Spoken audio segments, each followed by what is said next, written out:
വളയും വാങ്ങി അന്നയുടെ കൂടെ നീലിനെ നോക്കിയിരിക്കുകയാണ് പവി. അന്ന കയ്യിലിരുന്ന് കടല വായിലിട്ട് വായി നോക്കും, വീണ്ടും കടല, വീണ്ടും വായി നോക്കും. ഇങ്ങനെ ഇരിക്കുമ്പോഴാണ് ശരി, നീ എന്നെ തേച്ചിട്ട് പോവോടി. മൂക്കും പിഴിഞ്ഞ് നീലിൻ്റെയും പാത്തിയുടെയും കൂടെ വരുന്ന ഗിരിയെ കണ്ടു പവിക്ക് ചിരി വന്നു. ഞാൻ വെറുതെ ഇരുന്നപ്പോൾ ചുമ്മാ ഇളിച്ചുകൊണ്ട് അന്ന പറഞ്ഞു. ഇതെവിടെയായി? ബാക്കി പറയുന്നതിനു മുന്നേ പവി കണ്ടിരുന്നു നീലിൻ്റെ നെറ്റിയിലൂടെ ഒലിച്ചിറങ്ങുന്ന ചോരത്തുള്ളികളെ. നീലേട്ടാ, വീതുമ്പിക്കൊണ്ട് പവി പാഞ്ഞു വന്ന് നീലിൻ്റെ മുഖം പിടിച്ചുയർത്തി. നെറ്റിയിൽ ഒരു മുറിവുണ്ട്, ചുണ്ടിൻ്റെ അറ്റത്തുകൂടി രക്തം കുറച്ച് കട്ടയായി ഇരിക്കുന്നുണ്ട്. എന്ത് പറ്റിയ നീലേട്ടാ? എങ്ങനെ ഇതൊക്കെ? വീതുമ്പിക്കൊണ്ട് പറയുന്ന പവിനെ കണ്ടപ്പോൾ ഒരു സമയം വാത്സല്യവും പ്രണയവും തോന്നിയിരുന്നു നീലിന്. അതൊന്നുമില്ല പവീസേ, ഒന്ന് വീണതാ. പാർത്തി പവിനെ പറഞ്ഞ് സമാധാനിപ്പിക്കാൻ നോക്കി. അപ്പോഴാണ് പവി പാർത്തിയുടെ കയ്യിൽ ചെറുതായി പോറിയ പാട് കണ്ടത്. ഇതെന്താ പാർത്തിയേട്ടനും പറ്റിയേ? ദേ നോക്കിയേ, കൈ പോറിയിട്ടുണ്ടല്ലോ. ശരിക്കും എന്താ ഉണ്ടായേ? ഒന്ന് പറയേ. പവിയുടെ വിതുമ്പൽ ഒരു കരച്ചിലായി മാറി. എന്താ ഉണ്ടായേ ഗിരിയേട്ടാ? നീലേട്ടനെങ്കിലും പറ. പാർത്തിയേട്ടാ, നിങ്ങളെന്തോ ഒന്നും മിണ്ടാതെ? സഹികെട്ട അന്ന ചോദിച്ചു. അതൊന്നുമില്ല, കുറച്ചന്മാരോടായിട്ടൊന്ന് ഉടക്കിയതാ. ഒരു കാര്യം ചെയ്യ്, നീയും പവിയും വീട്ടിലേക്ക് പൊക്കോ. നിന്റെ മുറിവൊക്കെ ഒന്ന് ഡ്രസ് ചെയ്യ്. പാർത്തി കൂടി ചെല്ല്, നിന്റെ കൈക്ക് കൂടി മരുന്ന് വെച്ചോ. ഇവിടെ ഞങ്ങളെങ്കിലും വേണ്ടേ? ഞാനും അന്നയും അവിടെ മധുവച്ചൻ്റെയും പാറുമ്മയുടെയും അടുത്ത് പോവട്ടെ. അത് കഴിയാൻ ഇനി ഒത്തിരി നേരമുണ്ട്. നിങ്ങൾ ചെല്ല്, ഗിരി പറഞ്ഞു. ശരി. പിന്നെ അവരോട് ഇതിനെപ്പറ്റി ഒന്നും പറയണ്ട, ഒന്ന് വീണിരുന്നു എന്ന് പറഞ്ഞാൽ മതി. എന്നാൽ ഞങ്ങൾ പോവുക. അത് പറഞ്ഞ നീല മുറിവിലേക്ക് നോക്കി വിതുമ്പുന്ന പവിയെ കയ്യിൽ പിടിച്ചു നടന്നു. കൂടെ പാർത്തിയും പോയി. പാട വരുമ്പോൾ തൂടി നടക്കുമ്പോൾ പവി വാത്തോരാതെ ഓരോന്ന് പറയുന്നുണ്ട്. ആവശ്യമില്ലാതെ ഓരോന്ന് ചെയ്ത് വെച്ചോളും. എന്നിട്ട് രണ്ടും നടക്കണത് കണ്ടില്ലേ? എന്തെങ്കിലും കുലുക്കമുണ്ടോ നോക്കിയേ? ഒന്നുമില്ലെങ്കിലും നീലേട്ടാ, നിങ്ങളൊരു സാറല്ലേ. ഒരു സ്റ്റുഡൻറ്റ് അടി ഉണ്ടാക്കാതിരിക്കാൻ നോക്കേണ്ടത് നിങ്ങളുടെ കടമയല്ലേ മനുഷ്യ? പറഞ്ഞിട്ടെന്താ കാര്യം? അളിയാന്ന് വിളിച്ച് കൂവുണ്ടല്ലോ. ഒരളിയനും വന്നേക്കുന്നു. വീട്ടിലേക്ക് വാ, ഞാൻ വെച്ചിട്ടുണ്ട്. മുന്നിലാണ് പവി നടക്കുന്നത്. തെറ്റ് ചെയ്ത കുട്ടികളെ പോലെ പിന്നിൽ തലയും താഴ്ത്തി നടക്കുകയാണ് രണ്ടുപേരും. പവിയുടെ സംസാരം കേട്ട് ചിരി വരുന്നുണ്ടെങ്കിലും ഇനി ചിരിക്കുന്നത് ആരോഗ്യത്തിന് അത്രയും നല്ലതല്ല എന്ന് രണ്ടുപേർക്കും അറിയാം. പവിക്കറിയില്ലെങ്കിലും അവൾ പറയുന്ന ഓരോ കാര്യങ്ങളും വളരെ ശരിയായിരുന്നു. വീട്ടിലെത്തി പവ തന്നെ രണ്ടുപേർക്കും മരുന്ന് വെച്ചു കൊടുത്തു. ഇതുവരെ അടഞ്ഞിട്ടില്ല പെണ്ണിൻ്റെ. അങ്ങനെ ഇരിക്കുമ്പോഴാണ് പാർത്തിക്ക് ഫോൺ വരുന്നത്. ഐസക് പപ്പയ്യ, ഞാൻ ഈ ഫോൺ എടുക്കട്ടെ? അത് പറഞ്ഞ് പാർത്തി പുറത്തേക്ക് പോയി. നല്ല മഴ വരുന്നുണ്ട്. അത് കണ്ട് ബാൽക്കണിയിൽ വരിച്ചിട്ട് ഡ്രസ്സ് എടുത്ത് മാറ്റാൻ പവി മുകളിലേക്ക് ഓടി. വാനമഴയുടെ വരവറിയിച്ചു. ഇത്രയും നേരം ചിമ്മിക്കൊണ്ടിരുന്ന നക്ഷത്രങ്ങളെയും പുഞ്ചിരി തൂകി വെളിച്ചമായ നിലാവിനെയും കാർമേഘങ്ങൾ വിഴുങ്ങി. ആകാശത്തിൽ ശബ്ദമില്ലാതെ ഇടിവാൾ തെളിഞ്ഞു. അത് കണ്ടതും പാർത്തിയോടെ അകത്തേക്ക് വന്നു. നീലേട്ടാ, ഞാൻ ദേ അമ്പലത്തിലേക്ക് പോവാട്ടോ. അവിടെ ഗിരിയും അങ്കിൾമാരും ഒറ്റയ്ക്കല്ലേ, ചടങ്ങുകൾ ഒത്തിരിയില്ലേ എന്ന് ഞാൻ അങ്ങോട്ട് ചെല്ലട്ടെ? നല്ല മഴ വരുന്നുണ്ട്, ഏട്ടൻ ഈ മുറിവ് വെച്ച് വരേണ്ട, ഞാൻ ഇറങ്ങുവാണേ. അതും പറഞ്ഞ് നീലിൻ്റെ മറുപടിക്ക് കാക്കാതെ ഒരു കുടയും എഴുത്ത് പാർത്തി അമ്പലം ലക്ഷ്യമിട്ട് നടന്നു. ശ്രുതി കാര്യങ്ങൾ അറിഞ്ഞു. അവർ പേര് പറഞ്ഞിട്ടില്ല. അതുകൊണ്ട് വലിയ ആശ്വാസത്തിലാണ് ശ്രുതി. പ്രിയക്കൊന്നും അറിയില്ല. ശ്രുതിയുടെ ചലിക്കുന്ന പാവയായി പ്രിയ മാറ്റപ്പെട്ടു. ഇതേ സമയം നീല മുറിയിലേക്ക് ചെന്നു. വാതിലടച്ച് തിരിഞ്ഞു റൂമിനുള്ളിൽ ആളെ കാണാതെ അവൻ ബാത്റൂമിൽ വന്നു. അവിടെയും ആരുമില്ല. വിരിച്ചിട്ട തുണികൾ അടുത്തുള്ള കസേരയിൽ ഇരിക്കുന്നുണ്ട്. അവൻ പെട്ടെന്ന് ടെൻഷനായി. കുറച്ചു മുൻപ് നടന്ന കാര്യങ്ങൾ മനസ്സിലേക്ക് ഓടിയെത്തി. എന്തോ ഉൾപ്രേരണയിൽ ബാൽക്കണിയിൽ വശത്തേക്ക് ചെന്നു. അവിടെ മഴ ആസ്വദിച്ച് നനയുന്ന പവിയെ കണ്ടപ്പോഴാണ് അവന് ശ്വാസം നേരെ വീണത്. പവി, നിനക്കെന്താ? ദേ പനി പിടിക്കൂട്ടോ കൊച്ചേ, ഇങ്ങ് വന്നേ. ഓടിപ്പോയി പവിയുടെ തലകളുടെ മുഴുകിൽ മഴ നനയാതെ കൈവിടർത്തി പിടിച്ച് നീല അവളെ അകത്തേക്ക് വിളിക്കാൻ തുടങ്ങി. ഏട്ടാ പ്ലീസ്, നമുക്ക് ഇത് നനയാം പ്ലീസ്. എന്തോ ഇത് നനയണമെന്ന് മനസ്സ് പറയുക. നമുക്ക് വേണ്ടി പെയ്യുന്ന മഴ പോലെയാ തോന്നുന്നേ. പ്ലീസ് ഏട്ടാ. കൊഞ്ചിയാണ് പവി ചോദിച്ചത്. അവനത് നിരസിക്കാൻ കഴിഞ്ഞില്ല. പവി മെല്ലെ അവൻ്റെ വിരിഞ്ഞ നെഞ്ചിലേക്ക് തല അമർത്തി കിടന്നു. നീല അവളെ പൊതിഞ്ഞു പിടിച്ചു. ആരെയായിരിക്കും മഴ ഇത്രയും പ്രണയിച്ചത്, ഇത്രയും കരയാൻ? മൗനത്തിനെ ഭേദിച്ച് പവി ചോദ്യമുയർത്തി. വേറെ ആരെയാ? ഈ ഭൂമിയെ തന്നെ. പവി, ഇത് മഴ കരയുന്നതല്ലട്ടോ. ഈ കാമുകൻ തൻ്റെ ഭൂമിയാം പ്രണയിനിയെ സ്നേഹിക്കുന്നതാ. ആരൊക്കെ തടഞ്ഞാലും അവൻ അവൻ്റെ പ്രണയം അവൾക്ക് കൊടുക്കുക തന്നെ ചെയ്യും. മഴയെ നോക്കി നീലു പറഞ്ഞു നിർത്തി. ഉടനെ തന്നെ ഉള്ള പവിയുടെ മറുപടി കേട്ട് അവൻ്റെ ഉള്ളിൽ ഒരു കൊള്ളിയാർ മിന്നി. എന്നാ എന്നെയും സ്നേഹിക്കൂ. നിങ്ങളുടെ നെഞ്ചിൽ എനിക്ക് വേണ്ടി വെച്ചേക്കുന്ന പ്രണയം എന്നിലേക്ക് ഒഴുക്കാമോ? മേക്ക് മീ യെസ് കംപ്ലീറ്റ്ലി നീലേട്ട. അവളെ നോക്കുമ്പോൾ അവൻ്റെ മിഴിയിലേക്ക് നോക്കി നിൽക്കുകയാണ്. അവൻ്റെ ഉള്ളിൽ പ്രണയത്തിനപ്പുറം മറ്റെന്തോ നിറഞ്ഞു. അവളുടെ ഉള്ളിലും അവൻ്റെ അതേ വികാരമായിരുന്നു. നിന്നെ ഞാൻ എൻ്റെ മാത്രമാക്കട്ടെ പവി, നീ എൻ്റെയാ. അവളുടെ ഓരോ നോട്ടവും താൻ അടക്കി നിർത്തിയ വികാരങ്ങളെ പൊട്ടിച്ചെറിഞ്ഞു. അവൻ അവളെ ഇറുക്കെ വാരി പുണർന്ന് അവൾ തിരിച്ചു. അവൻ അവളെ അടർത്തി മാറ്റി ഞൊടിയിടയിൽ അവളുടെ പനിനീർ ചുണ്ടുകളെ സ്വന്തമാക്കി. മതിവരാതെ അതിനെ കടിച്ചു വലിച്ചു നുണയുമ്പോൾ അവൻ്റെ കൈകൾ അവളിൽ മറ്റു പലതിനെയും തിരഞ്ഞു.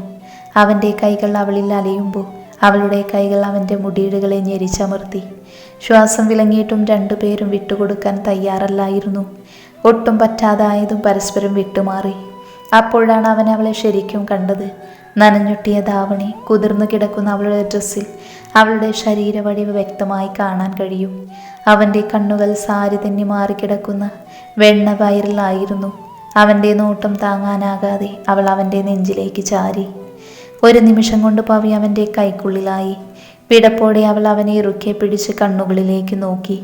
നോട്ടം മാറ്റാൻ കഴിഞ്ഞില്ല. അവൻ അവളെ നോക്കി തന്നെ പവിയെയും കൊണ്ട് മുറിയിലേക്ക് കയറി ബെഡിൽ കിടത്തി അവളുടെ മുകളിൽ സ്ഥാനം പിടിച്ചു. അവളുടെ കൈകൾ അവൻ്റെ നനഞ്ഞൊട്ടിയ ഷർട്ടിൽ പിടിമുറുക്കി. അവൻ താഴ്ന്നു വന്ന് അവളുടെ നെറ്റിയിൽ അമർത്തി മുത്തി. കണ്ണുകൾ അടച്ച് അവൾ അതിനെ സ്വീകരിച്ചു. അവൻ്റെ ചുണ്ടുകൾ ദിശ മാറി സഞ്ചരിച്ചു. പവിയുടെ മുഖം മുഴുവൻ അവൻ ചുണ്ടുകളാൽ അമർത്തിമുത്തി. അവസാനം തൻ്റെ ഇണയെ അടുത്തെത്തി. അവളുടെ വിറയ്ക്കുന്ന ചുണ്ടുകളെ അവൻ പിടിച്ചു നിർത്തിയില്ല. ഞൊടിയിടയിൽ അവളുടെ കവിളിൽ പിടിച്ച് പതിയെ ചോര ചുണ്ടുകളെ വിടർത്തി അതിനെ നുകർന്നു. ഭ്രാന്തമായ ചുംബനം. അവൻ്റെ ചുണ്ടുകളുടെ മായികതയിൽ അവളുടെ കണ്ണുകൾ കൂമ്പിയടഞ്ഞു. കൈകൾ അവൻ്റെ മുടിയിൽ പിടുത്തമിട്ടു. ഇണയെ തഴുകി അവൻ്റെ ചുണ്ടുകൾ അവളുടെ കഴുത്തിടുക്കിലേക്ക് വന്നു നിന്നു. അവൻ്റെ പല്ലും നാവും ആ കഴുത്തിൽ അലഞ്ഞു നടന്നു.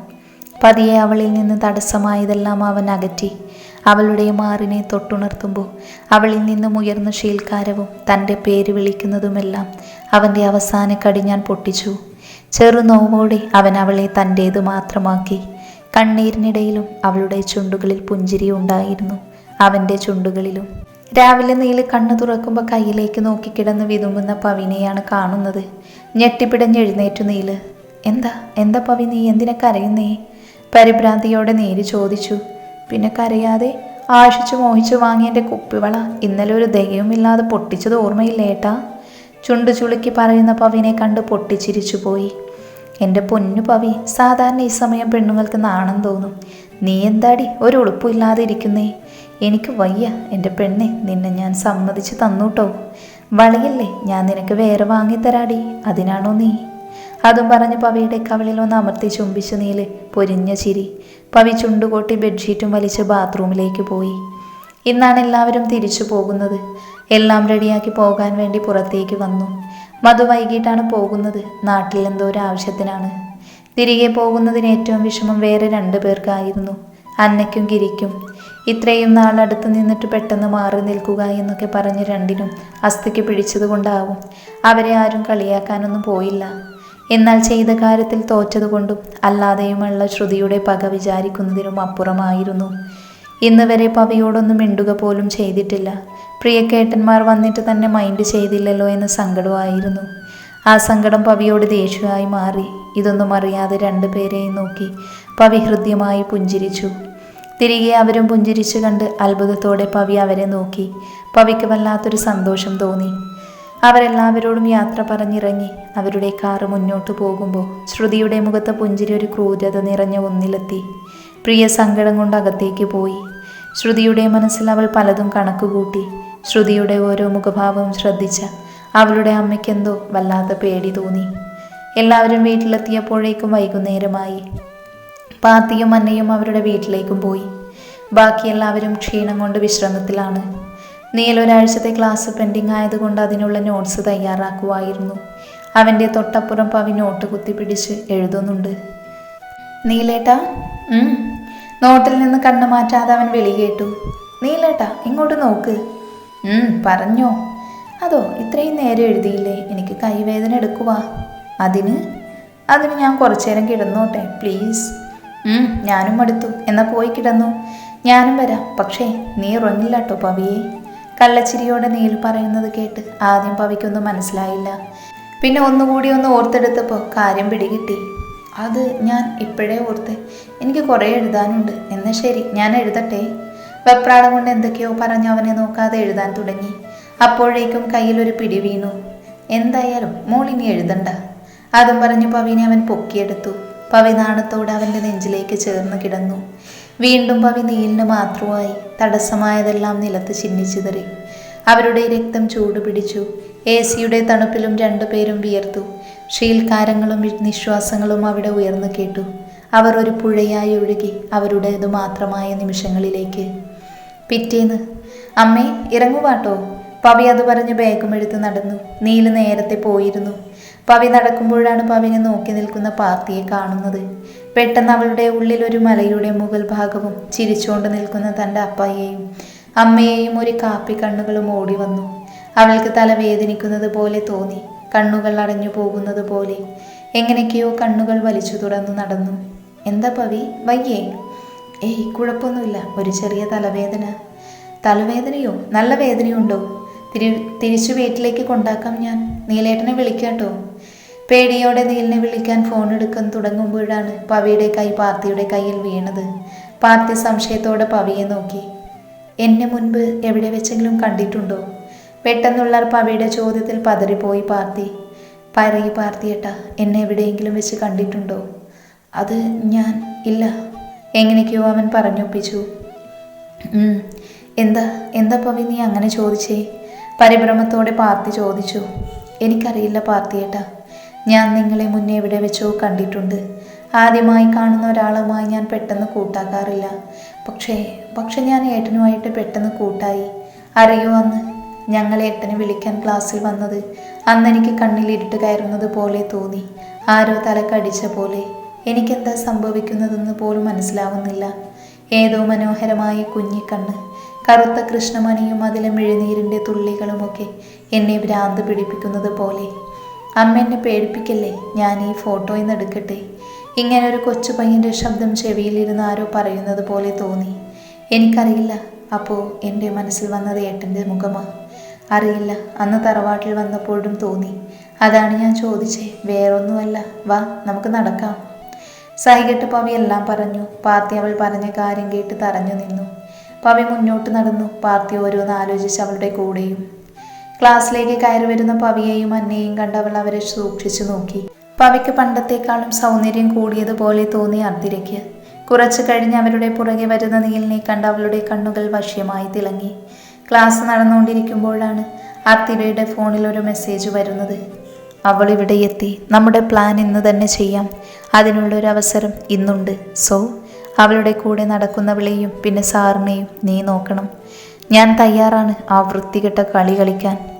ആർത്തിരയുടെ ചുണ്ടുകളിൽ ക്രൂരത നിറഞ്ഞു.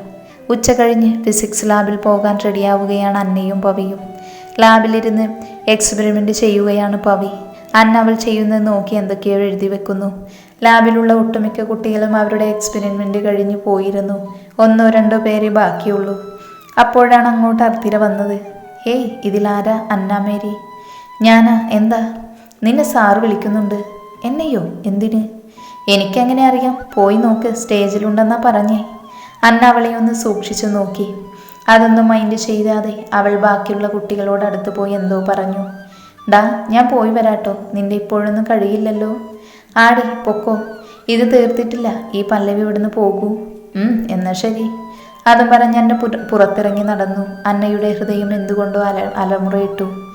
കുറച്ച് കഴിഞ്ഞതും ആ ലാബിലുള്ള എല്ലാവരും തന്നെ പോയിരുന്നു. അല്പം കഴിഞ്ഞ് വാതിലടയുന്ന ശബ്ദം കേട്ട് പ്രൊജക്റ്റ് ചെയ്തുകൊണ്ട് തന്നെ തിരിഞ്ഞു നോക്കാതെ പവി പറഞ്ഞു, അന്നേ പെട്ടെന്ന് വാ, ഇതൊന്ന് എഴുതിയെടുത്തേ. മറുപടിയൊന്നും കേൾക്കാതായതും അവൾ തിരിഞ്ഞു നോക്കി. മുന്നിൽ നിൽക്കുന്ന ആളെ കണ്ട് അവളുടെ ഉടൽ വിറയ്ക്കാൻ തുടങ്ങി. കയ്യിലിരുന്ന സ്റ്റീൽ സ്കെയിലും പേനയും നിലത്തു പതിച്ചു. ഒരു ദിവസം ഒരു പെൺകുട്ടിയോട് മോശമായി പെരുമാറിയത് കണ്ട് ഇടപെടാൻ പോയപ്പോൾ ആ ആളുമായി വഴക്കായ വ്യക്തിയായിരുന്നു അത്. എന്താ നിങ്ങളിവിടെ? പുറത്തു പോ. പേടിയോടെ ചുറ്റും കണ്ണോടിച്ചുകൊണ്ട് പവി പറഞ്ഞു. ചുറ്റും ആരുമില്ലെന്നറിഞ്ഞതും ഒച്ച വയ്ക്കാൻ വാ തുറക്കുന്നതിനു മുൻപേ വാ പൊത്തി പിടിച്ചു അയാൾ. മിണ്ടിപ്പോകരുത്. നിന്നോട് ഞാൻ അന്നേ പറഞ്ഞതല്ലടി നിനക്കെന്നെ അറിയില്ലെന്ന്. അന്ന് നിറക്കിയ ഷോയ്ക്ക് ഇങ്ങനെ ഒരു പണി തന്നില്ലെങ്കിൽ പിന്നെ ഈ ശരത്ത് ജീവിച്ചിരുന്നിട്ട് കാര്യമുണ്ടോ? നീ കാരണം ഫ്രണ്ട്സിൻ്റെയും മറ്റുള്ളവരുടെയും മുന്നിൽ നാണം കെട്ടതാ ഞാൻ. ആ വേദന ഞാൻ ഇനി നിനക്ക് കാണിച്ചു തരാം. അതും പറഞ്ഞ് വന്യതയോടെ അവൻ അവളുടെ അനാർക്കലി ഡ്രസ്സിൻ്റെ ഷോള് വലിച്ചൂരി. പവി സർവ്വശക്തിയും എടുത്ത് അവനെ തള്ളി മാറ്റി. അവൻ പിന്നിലേക്ക് വേച്ചുപോയി അതേ സ്പീഡിൽ തിരികെ വന്ന് അവളുടെ കവിളിൽ ആഞ്ഞടിച്ചു. ബാലൻസ് കിട്ടാതെ അവൾ ടേബിളിൽ തട്ടി വീണുപ്പോ. ടേബിളിൽ ഉണ്ടായിരുന്ന ടൂൾസൊക്കെ നിലത്തേക്ക് വീണു. പവി വീണപ്പോൾ നിലത്ത് കിടന്ന നൈഫ് അവളുടെ ഉള്ളം കൈയിൽ ആഴത്തിൽ ഒരു മുറിവുണ്ടാക്കി. പക്ഷേ അപ്പോഴത്തെ പേടിയിൽ ഇതൊന്നും അവൾ അറിഞ്ഞില്ല. എൻ്റെ അടുത്തേക്ക് വരല്ലേ, നീലേട്ടൻ അറിഞ്ഞ നിങ്ങളെ കൊല്ലും. തോന്നി നിനക്ക് ആ സാറുമായി ബന്ധമുണ്ടെന്ന്. നിനക്കറിയോ വർത്തിര അവളുടെ കൂടെയുള്ള ആവശ്യമായത് അവൾക്ക് ആ സാറിനെ കെട്ടാൻ. അതും പറഞ്ഞ് അവൻ അവളുടെ മുടിക്കുത്തിൽ പിടിച്ചെഴുന്നേൽപ്പിച്ച് ആ ചുരുങ്ങിയ സമയം കൊണ്ട് നിലത്ത് രക്തം പടർന്നു. പവി വേദനയോടെ കരഞ്ഞു. അപ്പോഴാണ് വാതിൽ മുട്ട് കേൾക്കുന്നത്. കേട്ടല്ലോ, നിന്റെ ജീവിതം ഇതോടെ തീർന്നടി. അർത്തിര പണി തുടങ്ങി മോളെ.